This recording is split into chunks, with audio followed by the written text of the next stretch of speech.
Ang Greenland, isa sa mga pinakamalamig, pinakaliblib, at pinakakakaunting population na lugar sa mundo, ay unti-unti nang nawawala sa pagiging simpleng puting bahagi lang ng world map. At sa halip, nagiging isa na ito sa ngayon sa mga pinag-aagawang teritoryo sa larangan ng geopolitics at military power. Alam niyo ba na ang mismong presidente na si Donald Trump ay ilang beses nang hayagang nagpayag ng interes na angkin ng Greenland? Noong una, marami ang nag-akala na ito ay biro lamang. Pero sa paglipas ng panahon, naging malinaw at seryoso at makatotohanan ng intensyon. Ang hindi masyadong alam ng karamihan, halos 200 taon na ang interes ng Estados Unidos sa Greenland. At hindi lamang ito simpleng ideya ni Trump, matagal na itong bahagi ng estratehikong pananaw ng Amerika. Sa katunayan ng paulit-ulit na pag-iit ng US, ay nagbubukas na ngayon ng malalim na bitak sa relasyon nito sa Denmark, ang bansang legal na may hawak ng Greenland. Ang usapan na nagsimula noon bilang posibleng legal na pagbili ay unti-unti nang nauwi sa mas seryoso at tensyonadong diskusyon na mayroong halong pagbabanta. Subalit ano nga ba ang dahilan kung bakit sobrang kaakit-akit ang Greenland para sa Estados Unidos? Dahil ba ito sa strategic location nito sa military, sa mahalagang mineral na matatagpuan dito, o sa pagkatunaw ng yelo na nagbubukas ng mga bagong ruta at opportunity ng exploration? Sa video na ito, tatalakayin natin ang kasaysayan ng Greenland. Susuriin natin kung bakit determinado si Donald Trump na makuha ang teritoryo na ito.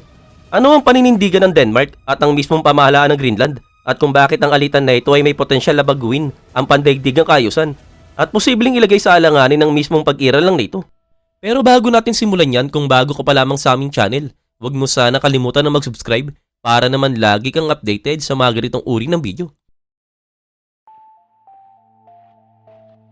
Para mas maintindihan ang kasalukuyang sitwasyon, kailangan nating bumalik ng sandali sa nakaraan. Bagamat geographical na bahagi ng North America ang Greenland, political at historical, matagal na itong may ugnayan sa Europa. Ang mga unang nanirahan sa isla ay mga Inuit na dumating libu-libong taon na ang nakakalipas at bumuo ng kulturang kayang mabuhay sa isa sa mga pinakamatinding kapaligiran sa mundo. Pagkalipas ng maraming siglo, bandang taong 985, dumating ang mga manglalakbay na Norse na pinamunuan ni Erik the Red at nagtayo ng mga koloni sa timog ng isla. Noong 1261, kinilala ng mga Norse colony ang soberanya ng kaharian ng Norway. Nang magkaisa ang Norway at Denmark sa ilalim ng isang korona, napabilang ang Greenland sa saklaw ng kanilang kaharian. At matapos mabuwag ang Union noong 1814, nanatili sa Denmark ang Greenland kasama ang Iceland at Faroe Island. Mula noon, pinamahalaan ng Greenland bilang isang colony ng Denmark. Isa itong malamig, liblib at halos hindi matirang lugar na sa mahabang panahon ay halos sarado sa impluensya ng labas ng mundo. Sa kabila nito, hindi ito nakaligtas sa mata ng isang umuusbong na kapangyarihan, ang Estados Unidos. Noong 1867, parehong taon na binili ng US ang Alaska mula sa Russian Empire. Ang noon ay Secretary of State na si William H. Seward, ang utak sa likod ng territorial expansion ng Amerika, ay seryoso ng pinag-iisipan ng possibility na bilhin ng Greenland at Iceland. Para sa Washington, magkapareho ang halaga ng dalawang islang ito at ng Alaska. Mga strategic position sa North Atlantic na maaaring magsilbing forward outpost. Mga tulay para ipagtanggol ang kontinente ng Amerika at sabay na magpalawak ng impluensya patungong Europa. Subalit hindi tulad ng nangyari sa Alaska, nabigyo ang Estados Unidos na mabili ang Greenland. Marihing tinanggihan ng Denmark ang anumang alok at sa loob ng maraming dekada, nanatiling buhay ang interes ng Amerika, subalit hindi nagbago ang posisyon ng Denmark. Nagbago lamang ang lahat sa pagsiklab ng World War II. Noong 1940, nang sakupin ng Nazi Germany ang Denmark, biglang naiwan ang Greenland ng walang epektibong authority na kayang ipagtanggol ito. Ang Estados Unidos na noon ay opisyal lang neutral ay kumilos kaagad. Ipinutupad nito ang Monroe Doctrine at ginamit ng banta na maaaring gawing military base ng Germany ang Greenland bilang dahilan para kumilos. Sa madaling salita, inokupan ng Estados Unidos ang Greenland. Nagtayo ito ng mga weather station, airfield at mga military facility at unti-unting isinama ang isla sa defensive perimeter ng Amerika sa North Atlantic. Nang matapos ang World War II, inaasahan ng Denmark na mababawi nito ang ganap na kontrol sa Greenland. Subalit ang mga pangyayaring sumunod ay magpapatunay na hindi kailanman magiging ganon kasimple ang usapin. Gayunpaman, pagsiklab ng Cold War, mas lalo pang tumindi ang interes ng Estados Unidos na hindi lamang panatilihin, kundi palawakin pa ang presensya nito sa Greenland. Sa gitna ng strategic na tunggalian laban sa Soviet Union, biglang naging napakahalaga ng location ng Greenland, hindi lang sa mapa kundi sa larangan ng military at security. Ang isla ay eksaktong nasa pagitan ng dalawang superpower at nagsisilbing natural na bantayan sa pagitan ng North America, Europa at Arctic. Ang pagkontrol sa Greenland ay nagbigay sa Estados Unidos ng sentral na posisyon sa North Atlantic at isang napakalaking bentahe pagdating sa aerial surveillance, kontrol ng rutang pandagat at higit sa lahat, ang maagang pagtuklas ng mga Soviet ballistic missile na maaaring magmula sa Arctic. Mula naman sa mga lokal na pananaw, malaking bahagi ng political elite ng Greenland ang kalaunang tumanggap at sinuportahan pa nga ang presensyang military ng Amerika. Para sa kanila, lohikal na ang Estados Unidos ang umako ng depensa ng isla, lalo na sa gitna ng lumalalang tensyon ng Cold War. Bilang kapalit na natili ang Greenland sa ilalim ng security umbrella ng Amerika. Isang proteksyong hindi lamang nagpalakas sa depensa laban sa panlabas na banta, kundi nagpasigla rin sa infrastruktura, ekonomiya, pamumuhunan at trabaho, lalo na sa mga proyektong konektado sa mga base militar at strategic facility. Noong 1946, sa ilalim ng administrasyon ni Harry Truman, opisyal na nag-alok ang Estados Unidos na bili ng Greenland mula sa Denmark sa halagang humigit kumulang $100 million na ginto. Isang halaga na katumbas na ngayon ng mahigit $1 billion. Ang alok na ito ay hindi basta kapritsyo ng politika at lalong hindi isang kakaibang ideyang pang-ekonomiya. Isa itong unang antas ng strategic na pangangailangan at militar na isinilang sa agarang konteksto ng post-war period at pagsisimula ng Cold War. Noon pa man at hanggang ngayon, ang Greenland ay nananatiling susing piraso sa pagkontrol sa North Atlantic at Arctic at mahalagang linya ng depensa ng Amerika laban sa mga banta mula sa Hilaga, partikular mula sa mas malawak na Eurasian space. Sa ganitong konteksto, ang strategic argument na binubuhay muli ngayon ng Pangulo ng Amerika ay hindi na bago. Isa lamang ito sa pagpapatuloy ng matagal ng logic ng geopolitics ng Estados Unidos, isang pananaw ng mahigit 8 dekada ng umiiral. Maring tinatanggihan ng Denmark ang alok ni Harry S. Truman, iginiit na hindi kailanman ipinagbibili ang Greenland. Subalit hindi rito nagtapos ang usapin. Hindi tumigil ang US sa unti-unting paglalagay ng pressure. Sa isang banda, tumanggi ang Washington na tuluyang i-withdraw ang mga puwersa at military facility na itinayo pa noong World War II. Sa kabilang banda noong 1951, nakamit nito ang isang napakahalagang tagumpay, ang defense agreement na nagbigay sa Estados Unidos ng malawak na kapangyarihan upang magsagawa ng operasyong military sa Greenland. Nagdulot ito ng napakalaking kontrobersya sa Denmark, lalo na at ang kasunduan ay halos unilateral na nilagdaan ng Danish ambassador sa Estados Unidos na si Henrik Kaufman, nang hindi binibigyan ng sapat na panahon ng mga pamahalang Danish na tumugon o kumontra. Mabilis na kumilos ang US, kaagad itong sinumulan ng pagtatayo ng Thule Air Base na ngayon ay kilala bilang Pituffik Space Base, isa sa mga pinakamahalaga at pinakasensitibong facility sa buong defense system ng Amerika.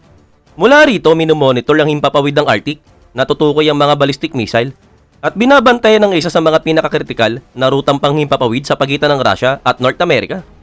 Bagamat nabigo ang Washington na opisyal na mabili ang Greenland, sa praktikal ay nakamit ito ang malaking bahagi ng estratehikong layunin nito. Sa panahon ng Cold War, ang Greenland ay gumana na parang isang higante. Hindi gumagalaw na aircraft carrier, isang advanced platform para sa power projection, Arctic surveillance at maagang depensa ng North America. Umabot sa dose-dosenang military installation ang pinapatakbo ng US sa isla, mga airbase, radar station at early warning centers na konektado sa Continental Defense System. Higit pa rito, isinagawa rin ang matinding eksperimento sa military, kabilang ang pagtatayo ng mga facility sa ilalim ng yelo at maging ang pag-aaral ng possibility ng paglalagay ng mga nuclear missile sa ilalim ng glacier gamit ang natural na takip ng yelo bilang protection. Ang lahat na ito ay nagpatibay sa Greenland bilang isa sa mga pinakasensitibo, subalit hindi lantad ay strategic node ng Estados Unidos. Sa kabila nito, sa loob ng mga dekada na yun, nanatili pa rin colony ng Denmark ang Greenland habang ang panlabas sa security ng isla ay halos ganap ng nasa kamay ng Estados Unidos.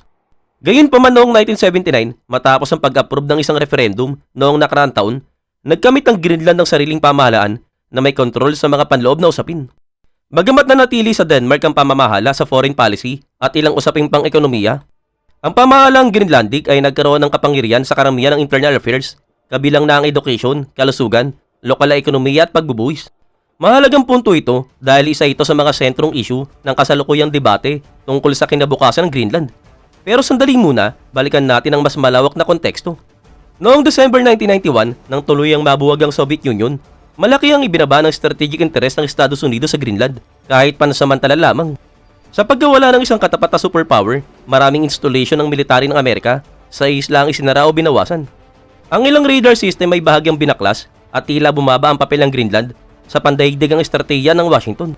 Nanatiling pangunahing authority ang Denmark subalit noong 2009, isang bagong batas ang nagkaloob ng mas malawak pang kapangyarihan sa lokal na pamahalaan. Higit sa lahat, hayagang kinilala ang karapatan ng Greenland sa self-determination. Sa praktikal na usapin, ibig sabihin ito na kung nanaisin ng mga tao sa hinaharap, maaaring tahakin ng Greenland ang landas patungo sa ganap na kalayaan. Bagamat nanatili sa Denmark ang kontrol sa depensa at ugnaying panlabas, ang Greenland ay binigyan ng mas malaking autonomy sa pamamahala ng likas na yaman at pang-ekonomiya ng kaunlaran. Sa kabila nito, ang lokal na ekonomiya ay patuloy na umaasa ng malaki sa pangingisda at subsidy mula sa Denmark. At dito pumapasok ang isa sa napakahalagang salik, hindi na geopolitical kundi pangkapaligiran. Dahil sa global warming, lalo na nitong mga nagdaang dekada, mabilis na bumibilis ang pagkatunaw ng yelo sa Arctic. Sa ilalim ng lupa ng Greenland, natuklasan ng malalaking reserba ng mahalagang mineral, kabilang na ang mga bihirang elemento sa mundo, uranium, bakal, at maging ang potensyal na reserba ng langis at mga natural gas. Mayamang critical para sa modern economy at lalo na para sa technology at military industry. Kasabay nito, habang mas nagiging accessible ang Arctic, unti-unti ring itong nagiging bagong larangan ng kompetisyon ng mga malalaking kapangyarihan. Isang tahimik subalit napakadelikadong labanan para sa impluensya, yaman at kontrol. Samantala ang Russia ay pinalakas at pinapanatili ang tuloy-tuloy na presensyang military sa Ilaga. Muling binuksan ang mga dating base ng Soviet na matagal nang iniwan at nag-deploy ng bagong kakayahang pandagat at pangimpapawid. Ang China, bagamat hindi isang Arctic country, ay inilunsad ang Polar Silk Road Project, isang konkretong inisyatiba para makakuha ng akses sa mga rutang pandagat, likas na yaman at presensyang scientifico sa reyon. Hindi ito alamat, totoo at malinaw itong nangyayari. Sa ganitong konteksto, unti-unting bumabalik ang Greenland sa sentro ng pandaigdigang geopolitics at kasabay nito, muling sumiklab at mas tumindi ang interes ng US sa isla. Ngayon hindi na lamang advanced military post ng Cold War ang Greenland. Ito ay naging isang pirasong may tatlong fundamental na dimension para sa pamahalaan ng US. Ang depensa ng kontinenteng Amerika, kontrol sa mga bagong rutang pandagat at Arctic, at access sa mga strategic na yaman ng isang lalong nagiging competitive na mundo kasama ang China, Russia at iba pang kapangyarihan. Mahalagang tandaan ito, ang dahilan kung bakit desperado sa Donald Trump na mapasa kamay ang Greenland ay hindi isa kundi marami at iisa-isain natin. Ang una ay ang depensa ng kontinenteng Amerikano. Gaya ng nabanggit natin, napakahalaga ng geographical location ng Greenland. Ito ang pinakamalapit na punto sa pagitan ng North America at Russia sa pamamagitan ng Arctic at hindi ito maliit na detalye. Ang mga intercontinental ballistic missile, strategic bomber, at lalo na ang mga hypersonic system ay dumaraan sa polar trajectories. Sa katunayan, ang pinakamaikling ruta sa pagitan ng Moscow at Washington ay dumaraan mismo sa impapawid ng Greenland. Dahil dito ang Greenland ay susing bahagi ng defensive shield ng Amerika. Mula sa Pitofik Space Base, pinapatakbo ng US ang mga early warning radar na kayang makadetect ng ballistic missile launches, magsubaybay sa mga bagay sa kalawakan at mag-monitor ng air traffic sa Arctic. Sa isang nuclear o strategic conflict, ang ilang minutong babala na ito ay maaaring magdikta ng lahat at ang kaibahan sa pagitan ng maayos na pagtugon at ng isang hindi maibabalik na sakuna. Bukod pa rito, sentral ang papel ng Greenland sa loob ng NORAD, ang pinagsamang command ng aerospace defense ng US at Canada. Kung walang epektibong saklaw sa Arctic, mananatiling hindi kumpleto ang depensa ng himpapawid ng North America.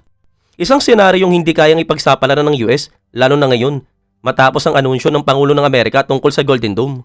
Isang ambisosyong defense system na idinisenyo upang ipagtanggol ang teritoryo ng Amerika laban sa intercontinental ballistic missiles. Eksakto dahil dito kung bakit iginit ng Pangulo ng Amerika ng paulit-ulit na national security lamang ang dahilan kung bakit nais ng US ang Greenland.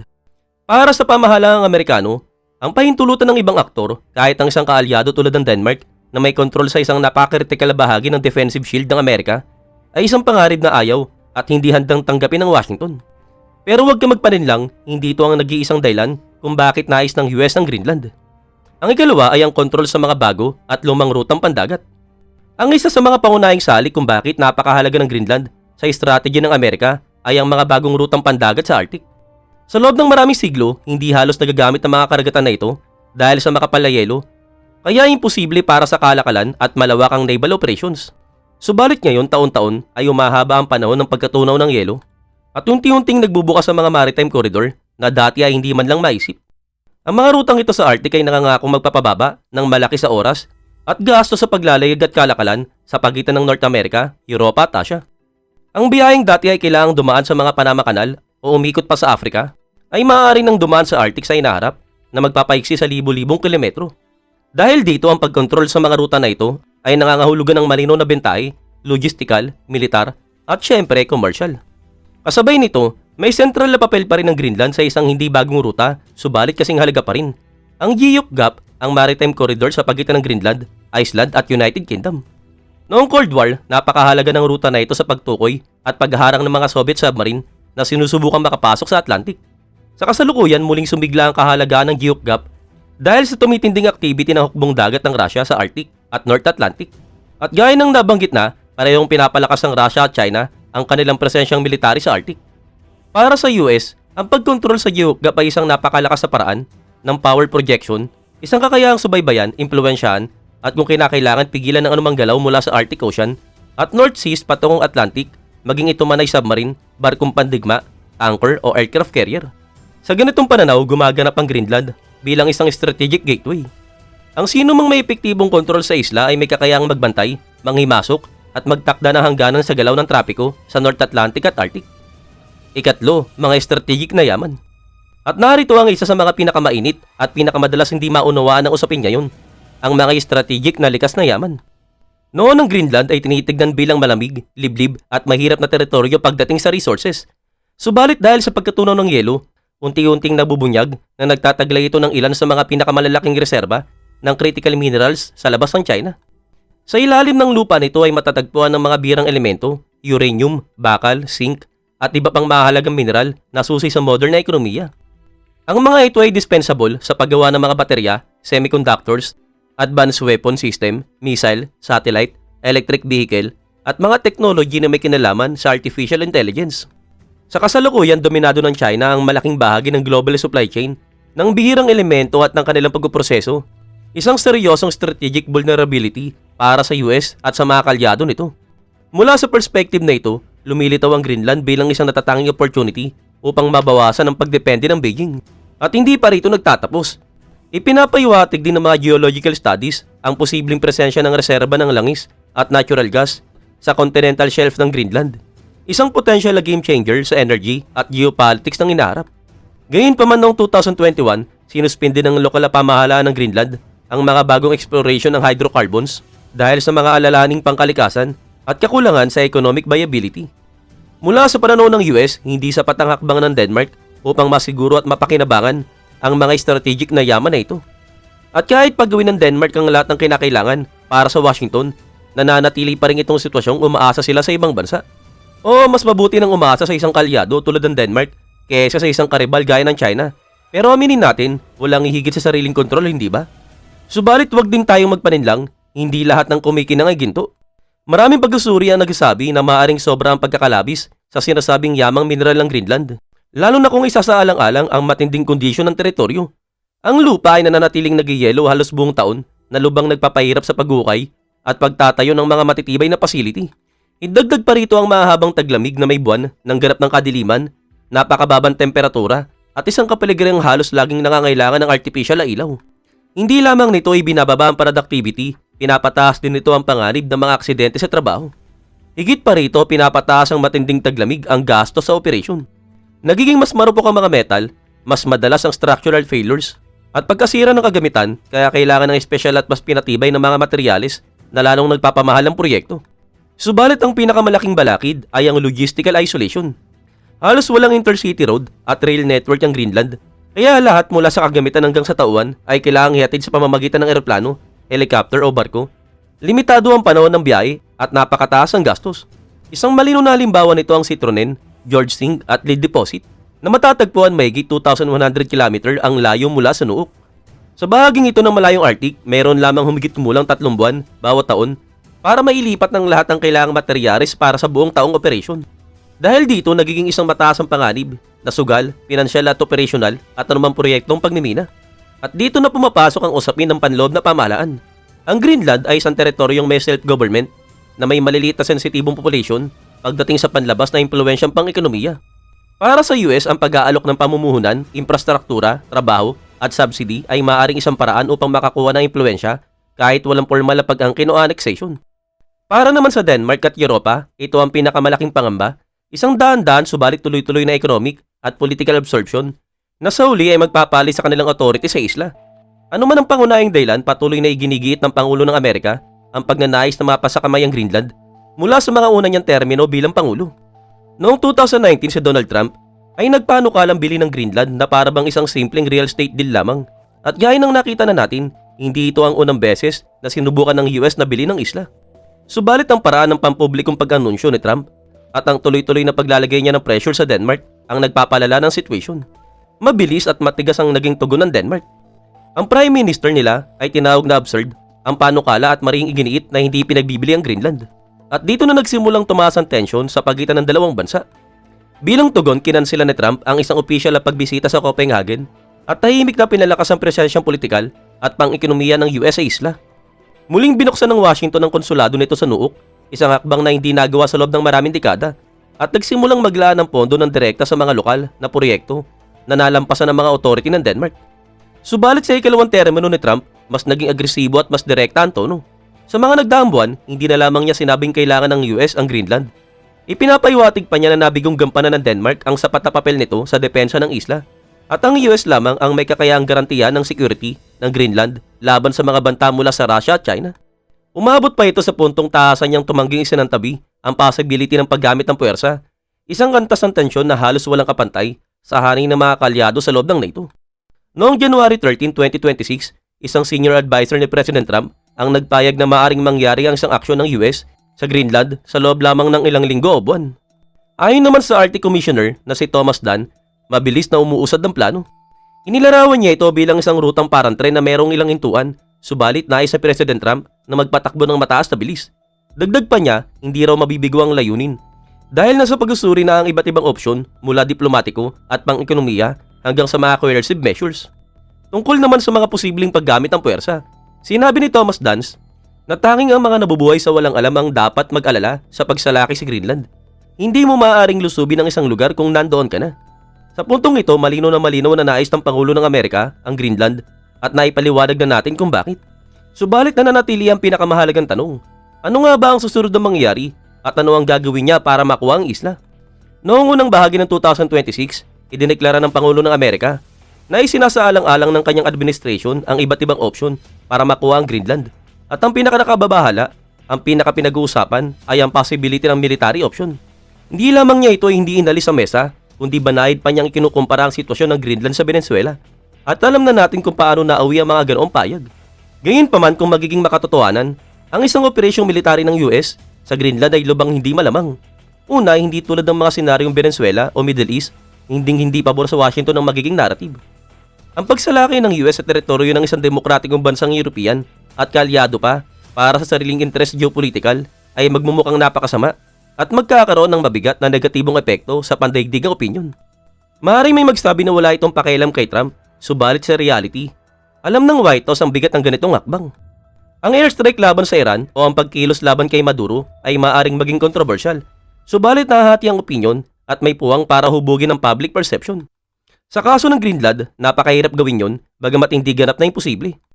Ikalawa, napaka-sensitive ng isyong ito para sa NATO at European Union. Maging ang punong ministro ng Denmark ay napakalinaw. Ang pagkatake ng US sa Greenland ay magiging katapusan ng NATO, gaya ng pagkakakilala natin dito. Dahil wawasakin ito ang fundamental na prinsipyo ng collective defense at ang tiwala sa pagitan ng mga kalyado. At hindi lamang ito opinyon ng Denmark. Maraming bansa sa Europa ang hayagang tumutol sa mga pressure ng US hinggil sa Greenland. Kabilang na ang France, Germany, Italy, Poland, Spain at United Kingdom. Ipinapakita nito na ang anumang agresibong hakbang ay magbubukas ng malalim na krisis sa loob ng mga alyansa na mismong nagpapatatag ng security ng kanluran. Ang pag-uusad patungo sa isang military intervention ay halos tiyak na mauwi sa pagkakawatak-watak ng pangunahing bloc ng mga kaalyado ng US. Maaaring sabihin ng ilan na hindi kailangan ng US ang mga kaalyado nito, isang paiwatig ng ilang ulit ng lumalabas sa mga payag ni Donald Trump. Subalit ang katotohanan, nakasalalay ang global military projection ng Amerika sa mga base nito sa mismong mga bansa na yun. Kung aatakihin ng US ang isang kaalyado, natural na mabubura ang tiwala. Hindi man ito humantong sa agarang deklarasyon ng digmaan para ipagtanggol ang Denmark.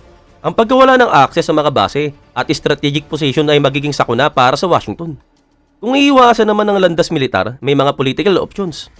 Una, gaya ng nabanggit, ang paglampas sa authority ng Denmark at direktang pakikipag-ugnayan sa lokal na pamahalaan ng Greenland, isang hakbang na unti-unti nang ginagawa ng Estados Unidos. Maaari rin itong suportahan ang ideya ng kalayaan ng Greenland upang alisin ang Denmark sa gitna, isang strategyeng matagal nang ginagamit ng malalaking kapangyarihan.